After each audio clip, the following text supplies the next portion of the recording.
बा जोर रे घंट बाड़े बाड़े ठाकुर पूजा करे से घर को केबे दारिद्र आसेना, से घर को केबे दुर्दिन आसेना, से घर को केतेबेले भूत पिशाच कहार कुदृष्टि पड़ेना। गोटे धर शंकर भगवान देवी पार्वती कैलाश कंदर को जितेबाला आसिले विवाह करी सेतेबेले देवी पार्वती देखिले शिव गण माने सब अपरिष्कार करी कैलाश कंदर को पकईचंती, सफा सुतरा करी रोषेईवास करी जेतेबेले निज स्वामी की खाइबा को बाढ़िले सेई समय आज्ञा तारकासुर आसिकिरी कैलाश कंदर को आक्रमण करने भाविला।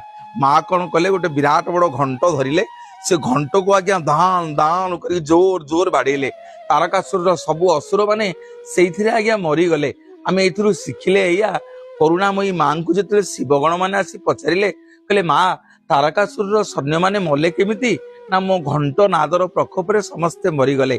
से माँ कहले आज जो नारी प्रत्येक घरे